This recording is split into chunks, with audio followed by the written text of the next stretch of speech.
আপনার পড়াশোনা কি 5 পর্যন্ত? 5 পর্যন্ত পড়া হয় নাই? আর হয় নাই। এখন মাসে 15-20 লাখ টাকা সেল এখন মাসে 15-20 লাখ। পরিবার কি বলে? পরিবার আমার এখন খুশি? শুধু পরিবার না, আমার আত্মীয় স্বজন থেকে শুরু করে যারা আছে সবাই প্রাউড ফিল করে। আপনার কাছে চাকরি চাই এখন? চাকরি চাই, আমি চাকরি দিয়ে দিই এখন। জায়েদ জুবায়ের, আপনার গল্পটা একটু শুনতে চাই শুরু থেকে। কিভাবে আপনি শুরু করলেন, কোথায় এসে হোঁচট খেলেন, তারপর আবার কিভাবে ঘুরে দাঁড়ালেন, আমি যদি সেখানে নিজের বলার মতো একটা গল্প কতটা ভূমিকা রেখেছে? স্যার মাঝখান থেকে একটু বলে নিই যে নিজের বলার মতো একটা গল্প ফাউন্ডেশন আমাকে কি করছে এটা করা যাবে না, যে কি পরিমাণ আমাকে করছে। আমি গ্রাম থেকে আসছি, একবারে নিম্ন মধ্যবিত্ত একটা ফ্যামিলির সন্তান। আমি ফ্যামিলির বড় ছেলে, 2 ভাই 1 বোন। আমি যখন ঢাকা শহর এসে পাড়া দেই তখন আমার মাথায় 5 লক্ষ টাকা ঋণের বোঝা আমার ফ্যামিলিতে। আমার বাবা অসুস্থ। ওই অবস্থায় যখন আমি ঢাকা শহরে আসি, আমি 5ম শ্রেণী পাশ করে ঢাকা শহরে আসি। আসার পরে আমি যখন চাকরিতে নেই, প্রথম 5 মাস পর্যন্ত আমি কাজ করি। আমার মামার একটা ছোট কারখানা ছিল, কারখানায় কোনো স্যালারি দিত না, শুধু থাকা খাওয়া ফ্রি, এভাবে করতাম। কিন্তু দিন যত যাইতে থাকতো তত ফ্যামিলি থেকে প্রেশার আসতে থাকতো। যেন প্রেশারটা শুধু একটাই কারণ, যেন ঋণের বোঝা, মানুষ ঋণ চাইতো, এক একজন এক এক জায়গা থেকে নানান কথা বলতো। তো যখন হলো 5 মাস পরে যখন মামাকে বললাম যে আমার এখন বেতন দেন, আমি তো এখন কাজকাম শিখছি, খুব পরিশ্রম করছি, যেন আমার কাজ শিখতেই হবে। একটা কাজটাকে আমি একটা হিসাবে নিছি, যুদ্ধ হিসাবে, মানে যুদ্ধে গেলে যেরকম করে আমি ওইভাবে নিছি, যেন কাজ আমার শিখতে হবে, আমার ফ্যামিলির পিছনে আমার দাঁড়াইতে হবে, যেহেতু আমি ফ্যামিলির বড় ছেলে। তখন আমি কাজটা শিখি। মামা প্রথম 1800 টাকা আমার বেতন ধরে। এটা 2009 সালে হবে। আমি 7 সালে ঢাকা শহরে আসি, 8 সালে ওটা হয়েছে। 7-এর মাঝামাঝি আমি ঢাকাতে আসি। 8-এ যখন আমার 1800 টাকা বেতন ধরে, থাকা খাওয়ার পরে আমি আমার এটা খেয়াল আছে যেন মাসে আমি 300 টাকা খরচ করতাম পুরো মাসে। যেন আমি থাকা খাওয়া যেহেতু ফ্রি ছিল, 300 টাকা খরচ করতাম। আর যে 1500 টাকা করে ছিল, 6 মাসে আমি কোনো টাকা নেই। 6 মাসে টাকা না নিয়ে মামার ফ্যামিলি গ্রামে ওনারা আমাদের থেকে টাকা পেত। ওই টাকাটা আগে করছে, যেন এই টাকাটা আগে ঋণ পরিশোধ করছে। যেহেতু করছে, ওনারা চাপ দিত, এলাকায় যারা আত্মীয় স্বজন থাকে ওরা টাকা পেলে একটু বেশি চাপ দেয়। ওই সময় ওই টাকাটা দিছি। আমার লাইফে যে ফার্স্ট বেতনের টাকা কখনো আমার ফ্যামিলির হাতে দিতে পারি নাই, এটা আমার অনেক কষ্ট, দিতে পারি নাই এগুলা। তখন যখন এটা করছি, এটা করার পরে 6 মাস গেল। 6 মাস পরে যখন ওনাদের ঋণটা মুক্ত হলো, তখন আমি মামা দেখি আর বেতন বাড়াইতেছে না। তা আমি যখন কাজ করতাম, দেখা যাচ্ছে আমার ডিউটি ছিল 9টা থেকে 10টা পর্যন্ত। কি কাজ করতেন আপনি? আমি প্রথম ঢাকা শহরে এসে ক্যাপের কাজ করছি। যখন করছি তখন দেখি আর মামা বেতন বাড়াইতেছে না। তখন আমি কি করতাম, 10টার পরে আবার ওভারটাইম করতাম। যদি ওই জায়গায় একটা সিস্টেম ছিল যে রাত্রে 2-3 ঘন্টা কাজ করলে কিছু আউট ইনকাম করা যায়। আমি ইনকাম করতাম প্রতিদিনই, এরকম কাজ করতাম, মাসে 15 দিন করতাম। ওই জায়গায় আরও আসতো 1500-2000 টাকা। ওই টাকাটা আলাদাভাবে রাখতাম। যখনই বাড়ির থেকে ফোন আসতো, ওই সময় আমার ফোন ছিল না, ফ্যামিলিতেও ফোন ছিল না, বা প্রতিবেশীর ফোন ছিল। যখন বলতো, দেখা যাচ্ছে 2-3 মাস পরে যা পারতাম আমি টাকা পাঠাইতাম। তা আমি আবার কি করতাম, আমার একটা ছিল যেন বাবা মা টাকা চাইতো প্রতি মাসেই, আমি আবার প্রতি মাসে টাকাটা দিতাম না। যেন আমি কী করতাম, যেন টাকাটা একসাথে করতাম, 3 মাসের টাকাটা একসাথে করতাম। একসাথে করে যখন বাড়িতে দিতাম, যেন তোমরা খরচ করো 4000-5000 টাকা, আর বাকি যে 5000 থাকে এটা দিয়ে ঋণ দাও।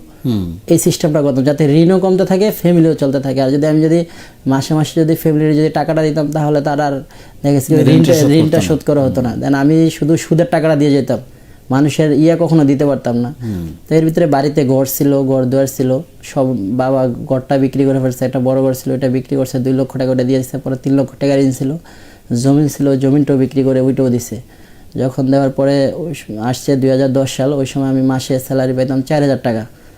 4000 টাকা দিয়ে যখন দেখি যেন এই টাকাটাও আমার কিছু হইতেছে না, আমার ঋণ কীভাবে কোনোভাবে পরিশোধ করতে পারতেছি না। আমার বোন পড়ালেখা করতো, ওর টিউশনি করে ওই পড়ালেখা করতো। ভাইটা ছোট ছিল, তো আর কিছু করতে পারতো না। বাবা ওই সময় মোটামুটি সুস্থ হয়েছে, গ্রামে গৃহস্থী করতো। কিন্তু গ্রামের গৃহস্থী হয়েছে, দেখা গেছে 1 বছর হয়েছে, এর পরের বছর আবার বন্যার পানি হলে ওইটা হয়ে যায়। তখন ওইটা আর কিছু হয় না। পরে আমার খুব কাছের রিলেটিভ চাচাতো ভাইরা, ওরা সৌদি থাকে ওই সময় 2012-তে। ওরা যখন সৌদি থাকে, ওরা বললো যে আপনাদের যাতে এত সমস্যা, তাহলে ওরে আমি নিয়ে যাই, ওরে সৌদি নিয়ে আসি। ও সৌদিতে আসলে কাজকাম করলে দেখেছে আপনার। এটা শোনার পরে আমি আকাশের চাঁদ মানুষ যদি কখনো পাইতো যেরকম খুশি, তো ওইরকম খুশি হয়ে যেতাম আমি। তাই তারপরে ওনারা বললো, পরে আমি কি করবো জানি, ওইটা করতে আবার করতে 6000 টাকা লাগবে প্রথম পাসপোর্ট করতে। 2013 সালে আমার মনে আছে আমি যখন আইডি কার্ডটা আমার হাতে পাই, পাওয়ার সাথে সাথে বলছে পাসপোর্ট করো, তোর সাথে সাথে নিয়ে যাব। আমি পাসপোর্টটা করি। তা পাসপোর্টটা করার সময় আমি দেখেছি আমার বন্ধুর থেকে 4-5 জন যখন কাজ করি, আমার একটা সবসময় একটা থিং ছিল যেন আমার উপরে উঠতে হবে, যে সৎভাবে যেভাবে মানুষের উপরে মানুষের সাথে যাতে খারাপ সম্পর্ক না করি। আমার সবচেয়ে বড় সমস্যাগুলো ফেস করতে হয়েছে যেন আমার ফ্যামিলিও টানতে হইতেছে, প্লাস ঋণও দিতে হইতেছে, আবার নিজের নিয়েও চিন্তা করতে হইতেছে। 3টা জিনিস যখন একত্রে করি খুব কঠিন পথ পাড়ি দিতে হয়েছে। তখন আমি কি করছি যেন ওইটা করার পরে পাসপোর্টটা করছি 4-5 জন বন্ধু থেকে টাকা নিয়ে, ওটা নাইট করে 6,000 টাকা দেওয়ার পরে পাসপোর্টটা করছি।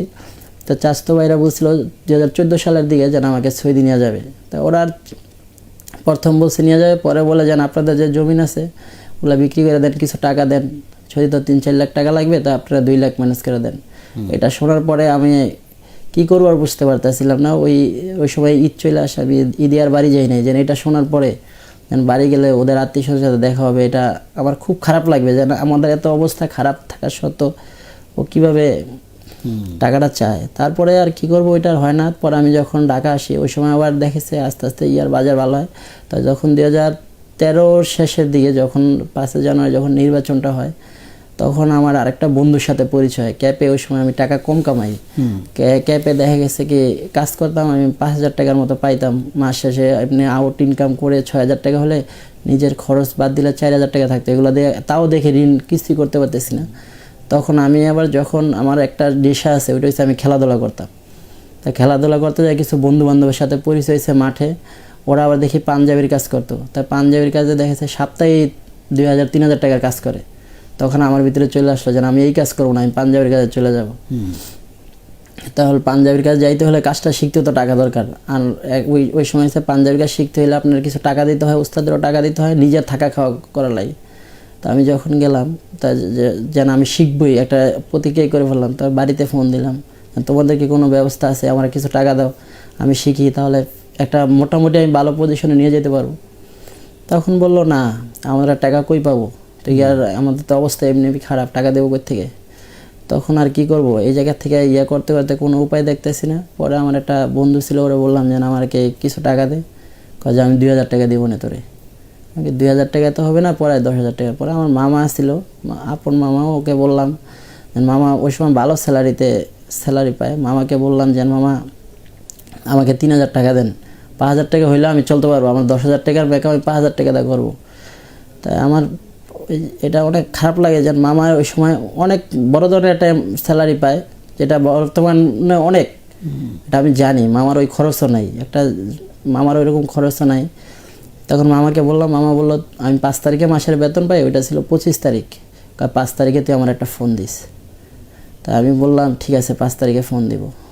4 তারিখে ফোন দিলাম, মামাকে কালকে ফোন দিস, কালকে ফোন দিলাম, রাত্রে ফোন দিস, রাত্রে ফোন দিলাম। মামা বললো টাকা তো পাইছি, টাকা আমার এক বন্ধুর একটা কাজের জন্য নিয়ে গেছে, আমি তোরা টাকাটা দিতে পারতেছি না। পরে এখন কি করবো, আমার তো কাজ শিখতে হবে, যেভাবে হোক আমার কাজ শিখতে হবে, কারণ আমার এই বেতনে কিছু হইতেছে না। তখন ওই বন্ধু বললাম তুই কত দেবো, বললো 2,000, আমি 2,000 তুই 3,000 টাকা দে। তা 2 মাস আমি যে মহাজনের কাজ করবো ওস্তাদের, আমি বললাম যে আপনি আমার কাজ শিখিয়ে দেন, 2 মাসে কাজ শিখাবেন, আর 2 মাসে আপনাকে আমি এইভাবে করে দেবো, কোনো টাকা নিব না, এই 4 মাস। আমার ফ্যামিলির বললাম যে ফ্যামিলির সাথে যদি ওই সময় যদি আমি রাগ করে কথা না বলি, ওরা 2 দিন পর পর আমার চাপ দেবে যেন টাকা পয়সার জন্য। ফ্যামিলির সাথে আমি একটা খারাপ ব্যবহার করে কথা বলছি, যাতে আমার 4 মাসের ভিতরে কোনো না করে, এরা রাগ করে থাকে আমার উপরে। যেন আমি নিজের থেকেই করছি, অনেক কান্না আসছে, তারপর আমি এটা করছি, নিজের থেকেই করছি। করার পরে যখন ফ্যামিলির করলাম, পরে আমি গেলাম বন্ধুর ওই 3,000 টাকা একজনের দিলাম, যে 2 বেলা খাওয়া দাওয়া করাবে 2 মাস। তাই 2 মাস মনে আছে ওস্তাদের কাছে আমি কাজ শিখছি। 2 মাসের ভিতরেও শুধু 1 গ্লাস একদিন ফিল্টার পানি কিনে খাওয়াইছি, ও একদিনও বলা নাই। আমি এই 2 মাসে কোনো দিন সকালে নাস্তা খাইনি, মানে এইভাবে করছি। তারপরে যখন এটা করছি, করার পরে 2 মাসে আমি ঠিকই কাজ শিখছি, শিখে ওর ওস্তাদের 2 মাস করে দিয়েছে। 4 মাস পরে বললাম এবার আমার দেন। তাই আমি প্রথম 4 মাস 5 মাসে কাজ করছি। 5 মাসে 90,000 টাকার কাজ করছিলাম, যে মহাজনের কাজ করছি ওনার 90,000 টাকার কাজ করছি। খরচ নিয়েছিলাম 10,000 টাকা, 80,000 টাকা পাইছি। 80,000 টাকার ভিতরে 75,000 টাকা আমার বাড়িতে একবারে দিছি, যখন ঈদ চলে আসছে, পাঞ্জাবিটা ঈদের যখন যা 75,000 টাকা দিছে, বাপ মার সাথে যে আমি রাগ করছি এগুলো বাপ মা ভুলে গেছে। 75,000 টাকা পাই, আর সাথে সাথে 60,000 টাকা ঋণ দিয়ে দিছে। এই ঋণের মুক্ত হওয়া শুরু হলো।